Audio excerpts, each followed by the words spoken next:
membahas tentang pembagian nama ya dari sifat-sifat uluhiyah yang berjumlah 20 sifat kemudian dibagi menjadi 4 nama. Sudah 2 yang kita bahas, yaitu sifat nafsiyah dan sifat salabiyah kemarin ya. Sekarang lanjutannya.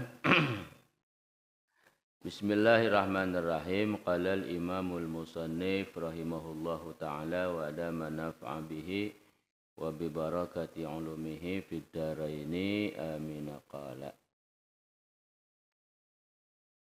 Sifat yang ketiga kemarin sifat yang kedua adalah sifat salabiyah. Sifat salabiyah itu ada 5 sifat ya, dari qidam sampai wahdaniyat. Kalau wujud kemarin namanya sifat nafsiyah ya. Jadi wujud sifat nafsiyah. Berarti sifat nafsiyah hanya 1. Kemudian 5 setelahnya yaitu qidam, baqa, mukhalafah lil hawadis, qiyamuhu binafsihi dan wahdaniyat. Itu dinamakan sifat salabiyah ya, atau sifat salbiyah. Nah, sekarang yang ketiga yaitu yang disebut dengan sifat ma'ani namanya ya, sifat ma'ani. Ya. Apa itu makna sifat ma'ani? Ya, di sini Habib Utsman penyusun kitab sifat 20 memberikan pengertian atau makna daripada sifat ma'ani. Beliau katakan arti sifat ma'ani yaitu tiap-tiap sifat yang maujud, yang berdiri kepada zat yang maujud, mewajibkan zat bersifat suatu hukum yaitu sifat ma'nawiyah adanya. Jadi sifat ma'ani ini yang pertama ya adalah sifat yang memiliki sasaran ya, yang memiliki objek gitu bahasanya ya. Jadi sasaran sifat ma'ani ini ya pasti seluruhnya adalah kepada makhluk ya.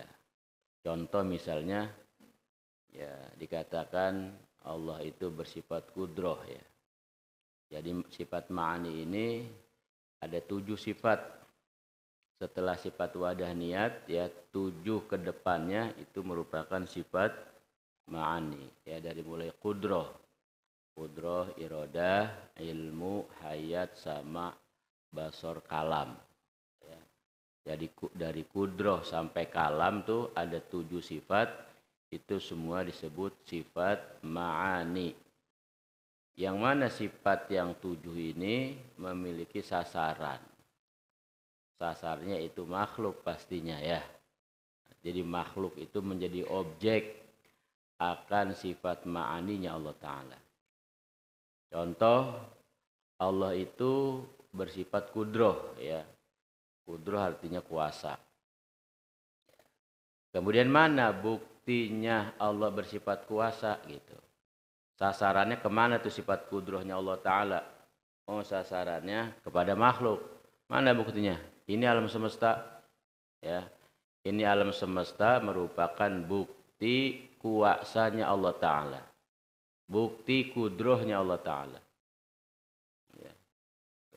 Jadi setiap 7 sifat ini kalau ditanya sasarannya semuanya kepada makhluk. Iradah, Allah bersifat menentukan ya, berkehendak. Kepada siapa? Kepada makhluk.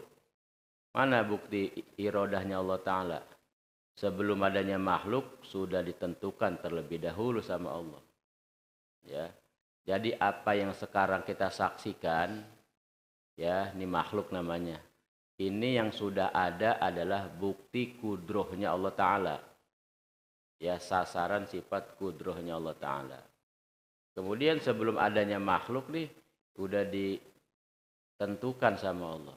Ya, kalau bahasa kita sudah diprogram. Ya, sudah ada programnya oleh Allah Ta'ala akan adanya makhluk. Ya. Kemudian, ya, contoh lagi sifat ilmunya Allah Ta'ala ya. Sebelum Allah ciptakan kita sebagai makhluk, sebelum ada programnya, ya, ada ketentuannya, ya, itu semua sudah diketahui oleh Allah dengan ilmunya. Jadi Allah mengetahui segala perkara yang terkait kepada makhluk. Ya, itu namanya ya disebutnya sifat ma'ani. Termasuk sifat sama basor kalam yang tidak punya sasaran atau bahasa tauhidnya tidak punya ta'alluq gitu ya. Yang tidak berta'alluq itu hanya sifat hayat. Ya. Kenapa sifat hayat itu enggak ada sasarannya? Sebab kata ulama sifat hayat itu sifat syartin. Ya, menjadi sifat syarat akan adanya sifat-sifat yang lain. Kalau satu zat ya punya sifat kuasa gitu, kayak kita nih, ya contohnya dah kita ambil contoh manusia ya. Kalau kita dengar itu ada orang kuat, ada orang berilmu gitu ya, ada orang bisa denger, ada orang bisa ngomong, pasti orangnya itu hidup gitu, ya. Kagak mungkin itu ada orang, ada orangnya kuat banget, ya, kuat, gagah, bisa ngomong, bisa denger, bisa ngelihat, ya, nggak taunya begitu disamperin orangnya mati, ya, mungkin lah, itu sifat yang lain hilang. Ya gagahnya, melihatnya, mendengarnya hilang gara-gara orangnya meninggal gitu. Ya, justru sifat yang lain ada karena orangnya hidup gitu. Dalam kajian sifat uluhiyah pun ini sifat hayat tidak punya ta'alluq dia, nggak ada sasarannya. Karena dia merupakan sifat yang menjadi sabab adanya sifat yang lain gitu. Ya. Allah maha mendengar, maha melihat, maha mengetahui, maha berkehendak, maha kuasa gitu ya. Pasti Allahnya bersifat hidup gitu. Allahnya hayat. Ya, punya sifat hayat. Ya mustahil Allah itu mati. Kalau Allahnya enggak hidup, ya niscaya sifatnya lain juga enggak ada. Ya. Jadi dari 7 sifat ma'ani ya, yang punya ta'aluk atau punya sasaran hanya 6 ya, yang tidak berta'aluk hanya 1, itu sifat hayat ya. Nah ini sifat ma'ani ini ya, di dalam kajian ilmu tauhid ya, kita punya 2 orang ulama besar yang menjadi pelopor ya, tuh yang menjadi tokoh utama disusunnya tentang kajian tauhid mengenai tentang sifat 20.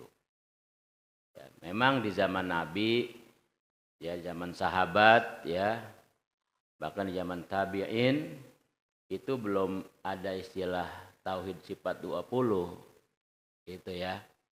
Ya Nabi itu nggak pernah ngajarin sahabat wujud artinya ada, mustahil tiada, ya. Ya. Kalau Nabi mah namanya sumber seluruh kebaikan ya. Jangankan orang sampai ngaji ibaratnya begitu, sampai belajar. Orang mandang Nabi saja kalau di hatinya ada kecintaan sama Nabi, itu bukan cuma iman yang masuk. Secara otomatis ilmu juga udah secara otomatis ditransfer ibaratnya begitu ya. Sudah secara otomatis masuk itu ilmu dalam diri orang tersebut. Ya, jadi banyak sahabat itu yang nggak ngaji lama-lama sama Nabi. Bahkan ada sahabat yang datang dari tempat yang jauh, datang ke Madinah, mau ngapain? Memasuki Islam. Sampai depan Nabi cuma syahadat doang dia. Habis baca syahadat kelar, ya mengakui dirinya sebagai Muslim dan mukmin, Nabi suruh pulang. Suruh ngapain? Suruh dakwah. Udah, kamu sekarang pulang kampung kamu ya. Ngapain dakwah? Ya kan kalau secara logika baru juga baca syahadat doang disuruh dakwah, mau nyampein apaan ibaratnya begitu ya. Nah, cuman ketika dia berjabat tangan sama Nabi ya, dia mengucapkan 2 kalimat syahadat, itu semua ilmu syariat, ilmu tentang yakin, ilmu tentang iman, ilmu tentang agama langsung masuk ke dalam dirinya. Tahu-tahu tuh orang sampai di kampung bisa aja dia ngajar, bisa ceramah, bisa ngajak orang masuk Islam. Ya. Kalau sama Nabi mah tanpa wasilah baca kitab seperti kita ya, itu sudah langsung dapat para sahabat, bahkan dapat ada ilmu-ilmu khusus ya, Yang kata Sayyidina Abu Hurairah di antaranya sahabat yang mendapatkan dari Nabi ilmu khusus. Ya, aku dapat ilmu dua kata dia. Ada ilmu yang buat modal dakwah tuh ilmu umum, yang itu disampaikan oleh Nabi kepada semua umat ya. Ilmu tentang perintah, ilmu tentang larangan yang berkaitan dengan hukum-hukum syariat itu ilmu umum yang wajib disampaikan kepada semua lapisan manusia ya tanpa terkecuali. Yang kedua kata Sayyidina Abu Hurairah, yang kedua ilmu umum ilmu khusus. Ilmu khusus ini Nabi ngasihnya lihat-lihat. Enggak semua sahabat dapat ya. Itu ilmunya Nabi begitu tuh. Jadi yang disebut ilmul awwalin wa ilmul akhirin. Jadi sekalipun Nabi diangkat menjadi rasul yang terakhir, tapi beliau dikasih sama Allah tuh ilmu para nabi, para rasul terdahulu. Ya. Seluruh ilmunya para nabi, para rasul, bahkan ilmunya para malaikat ada dalam diri Nabi. Ya, termasuk ilmunya manusia setelah beliau enggak ada. Ya. Sampai hari kiamat seluruh ilmu manusia tuh jenis apapun sesungguhnya ada dalam diri Nabi. Itu ya. Betul. Ilmunya Nabi makanya ada 3 dalam diri beliau. Ada ilmu umum, ada ilmu khusus, ada ilmu khususil khusus. Khusus nih ya, itu sahabat-sahabat yang dapat ya seperti Khulafaur Rasyidin itu ya. Tuh Sayyidina Abu Bakar, Sayyidina Umar yang tiap hari nempel sama Nabi. Ya. Ya termasuk Sayyidina Abi Hurairah gitu tuh ya. Itu di antara sahabat yang dapat ilmu khusus. Ya, itu yang ilmu tersebut tetap ya berjalan sampai hari kiamat. Jadi ada orang-orang yang tertentu yang memegang amanah ilmu tersebut. Yang bahkan kalau ilmu itu ketahuan secara umum, ya kata Sayyidina Ali Zainal Abidin, kalau ilmu khusus itu dibuka secara umum, pasti orang yang menyampaikan pilihannya 2. Kalau nggak dikata gila, penggel lehernya. Gitu. Jadi ada ilmu-ilmu rahasia yang muncul ke permukaan, pelakunya buru-buru dipenggal. Seperti contohnya Syekh Siti Jenar kita dengar. Atau seperti Al-Hallaj dulu. Ya Syekh Mansur Al-Hallaj. Itu dipenggal di masa hidupnya. Kenapa dipenggal? Ilmu khusus yang dia punya kebuka, bahaya gitu. Ada ilmu yang model begitu? Ya ada. Ya. Kita ngaji ilmu umum aja nih, ngaji ilmu syariat. 2 kali mati itu belum kelar-kelar ilmu. Ya, saking luasnya itu ilmu ya, ilmu agama, ilmunya Allah Taala. Jadi makanya seseorang itu enggak boleh ya merasa memiliki segala ilmu, merasa alim. Sekalipun memang dia misalnya orang alim, merasa alim enggak boleh ya. Karena dalam Al-Qur'an juga dikatakan oleh Allah Taala wa fauqa kulli dzi ilmin alim. Tiap-tiap orang yang berilmu di atasnya ada lagi yang lebih alim. Dia alim, di atasnya ada lagi yang lebih alim. Gitu, ya. Jadi mustahil ada manusia yang bisa menguasai seluruh ilmu. Hatta dia orang alim sekalipun, tetap dalam diri dia harus merasa bodoh gitu ya. Harus merasa jahil. Harus merasa ada lagi orang di atasnya yang lebih alim. Itu karena saking luasnya ilmu itu baru ilmu umum. Ya. Belum ilmu khusus. Makanya ilmu khusus itu ilmu-ilmu rahasia. Ya, Syekh Siti Jenar kalau kita dengar cerita Wali Songo, ya kan? Ya di antaranya yang dikorbankan oleh Wali Songo. Kenapa bahaya ini ya? Ilmu yang seharusnya rahasia buat dia pribadi kebongkar. Gitu. Jadi buat orang awam menyangkanya ini orang udah nggak waras gitu.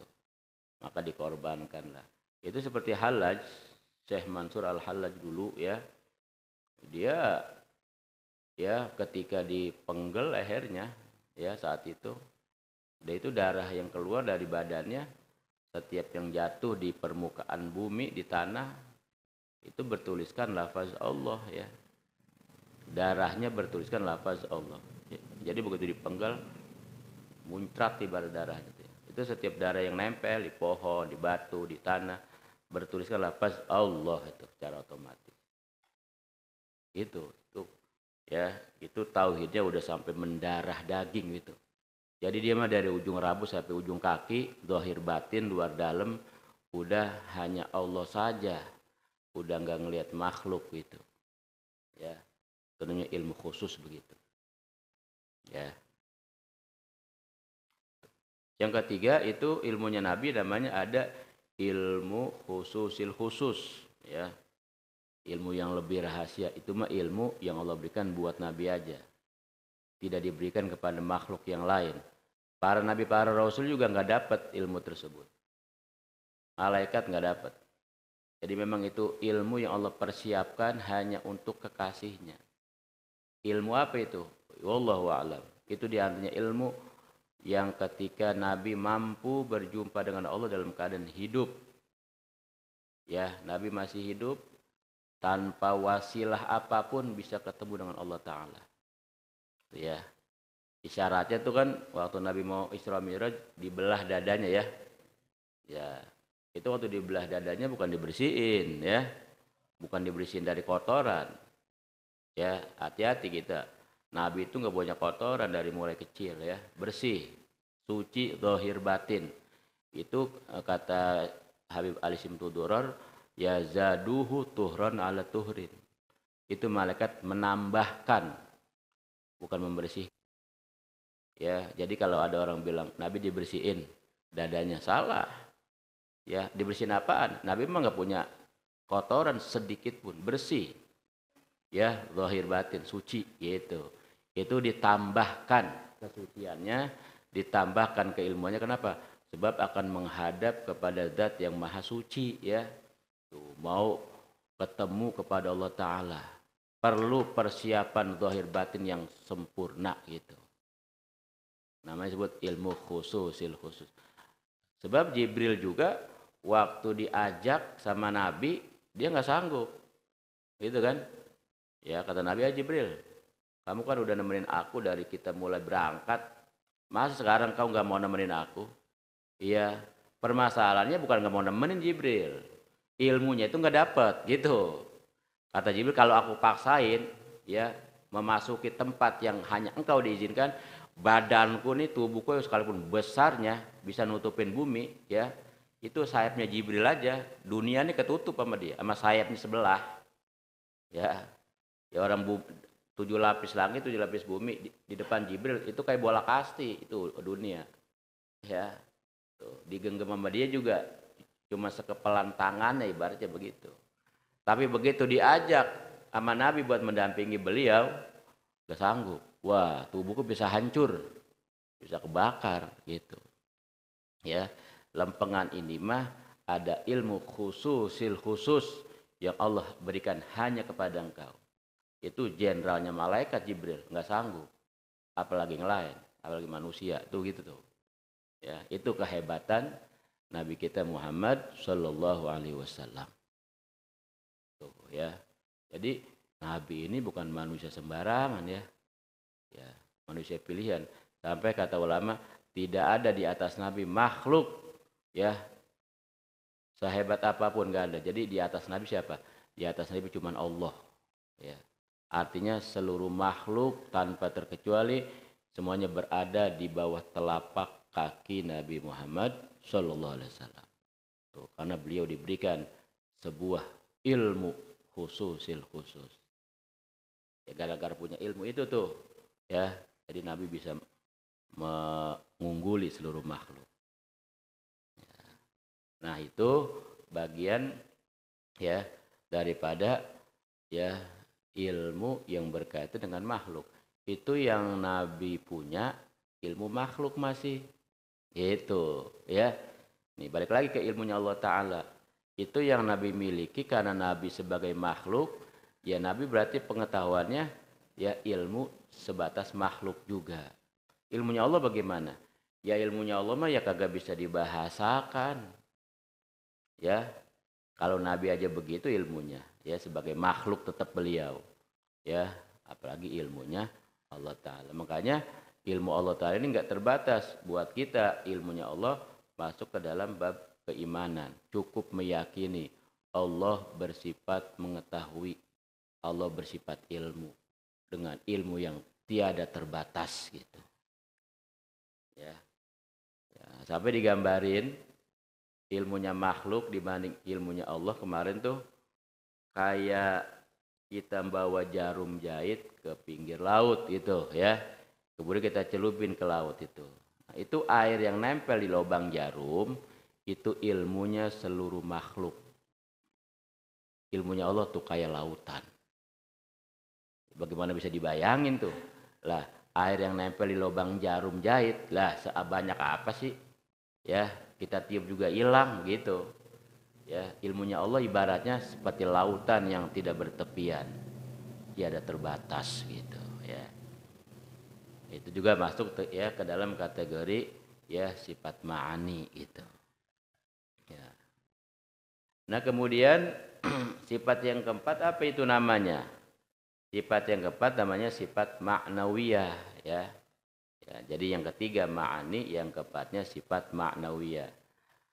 Apa itu artinya ma'nawiyah? Ya kata Habib Utsman, arti sifat ma'nawiyah yaitu hal yang sabit bagi zat bersifat ma'nawiyah dikarenakan dengan sifat ma'ani. Maka jadi keduanya itu berlazim-laziman adanya. Ya, jadi sifat ma'ani sama sifat ma'nawiyah ini punya keterkaitan. Ya, nggak bisa pisah nih dia. Di mana ada sifat ma'ani memunculkan sifat ma'nawiyah. Di mana disebutkan sifat ma'nawiyah itu pasti adanya sifat ma'ani. Contoh kalau buat kita nih dah ya, contoh lagi nih. Ya, karena kalau nggak dikasih contoh memang tauhid ini agak sulit memahaminya, apalagi bahasa orang dulu lagi. Ya. Kalau kita memahami bahasa yang terus di kitab nih, waduh. Ini apa maksudnya ya? Hal yang sabit bagi zat bersifat ma'nawiyah dikarenakan ma'ani maka jadi keduanya itu berlazim-laziman. Kagak ngerti kita. Dah contohnya begini ya. Ada orang disebut penjahit gitu. Namanya masih Udin dia. Namanya siapa bang? Nama saya Udin. Profesi penjahit. Ya. Kok abang disebut penjahit? Ya emang kerjaan gue jahit gitu ya. Emang keahliannya menjahit ya. Itu keahlian dia menjahit. Nama disebut sifat ma'ani. Dia punya sifat ma'ani. Apa sifat ma'aninya? Bisa jahit gitu ya. Gara-gara dia bisa jahit, maka dia muncul tuh istilah sebutan penjahit gitu. Ya. Itu penjahit namanya sifat ma'nawiyah, itu menjahit namanya sifat ma'ani gitu. Ya. Makanya sifat ma'ani ada 7. Ma'nawiyah ya ada 7 juga sama. Ya. Karena setiap disebut Allah bersifat kudroh, maka Allah namanya qadir. Zat yang bersifat kudroh gitu. Ya. Allah bersifat ilmu, Allah disebutnya alim. Innallaha bikulli syai'in alim, zat yang maha mengetahui. Allah disebut ya punya sifat iradah, maka Allah disebutnya murid. Punya zat yang ya punya sifat iradah. Allah punya sifat mendengar, Allah sami.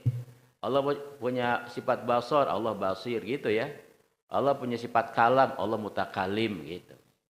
Ya, itu makanya sifat ma'ani dengan sifat ma'nawiyah jumlahnya sama, 7. Gitu ya. Ini yang membedakan ya di dalam kajian tauhid dua ulama besar kita sebagai pelopor ilmu tauhid yaitu Al-Imam Asy-Syaikh Abdul Hasan Al-Asy'ari dan Al-Imam Abu Mansur Al-Maturidi ya. Ini dua tokohnya ini. Ya. Jadi kalau Ahlus Sunnah wal Jamaah ya ketika berbicara tentang ilmu tentang keimanan, ilmu tauhid, dimanapun dia berada, Ahlus Sunnah wal Jamaah iya. Dari mana? Dari ujung dunia saya. Ngaji tauhid gak? Yang ngaji. Siapa pelopor ilmu tauhidnya? Dua ini pasti. Imam Abdul Hasan dan Imam Abu Mansur. Itu ya. Itu ciri khas Ahlus Sunnah. Jadi ingat nih, kalimat bahasa Ahlus Sunnah wal Jamaah yang sering kita dengar itu keterkaitannya dengan ilmu tauhid, bukan ilmu fikih. Ya, semua ahlu sunnah wal jamaah ya beraliran gitu ya. Ya, apa namanya? Berfaham tentang masalah tauhid mengikuti dua imam ini. Ya, Abu Abul Hasan dan Abu Mansur. Abul Hasan Al-Asy'ari dan Abu Mansur Al-Maturidi. Dimanapun. Karena munculnya kalimat ahlu sunnah wal jamaah dari segi akidah.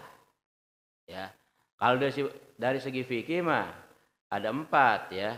Kadang-kadang orang dia ahlu sunnah karena dalam tauhidnya sama Abu Hasan juga, Abu Mansur juga. Tapi dalam berfikihnya madhabnya bukan Imam Syafi'i.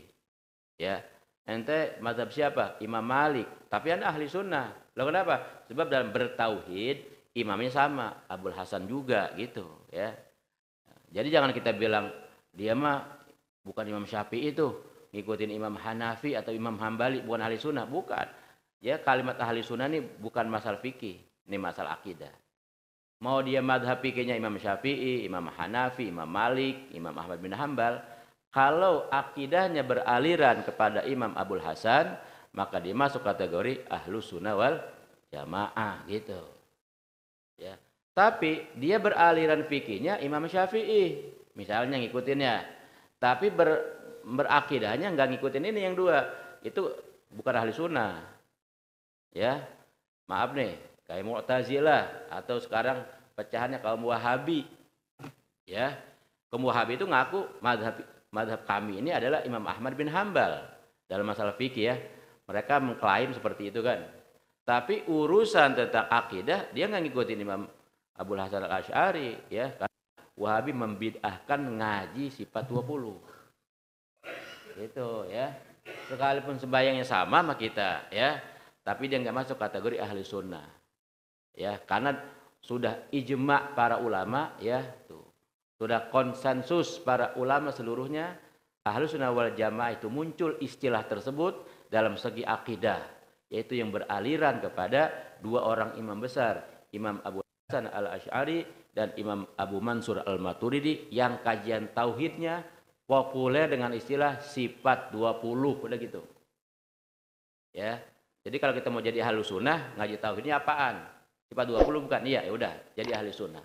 Sekalipun ketika berfikih ya, bukan mazhab Syafi'i dia, mazhabnya Maliki misalnya, tetap ahli sunnah, ya. Ingat itu tuh. Ya. Ya. Jadi dikeluarkan tuh dari ahli sunnah ngelihat kepada nih kajian masalah tauhid. Emang kalau di luar ahli sunnah mah, wow, ngaji sifat 20 itu apaan? Emang Nabi ngajarin sahabat wujud artinya ada, ya, disuruh ngapal itu wujud kidam bako gitu ya.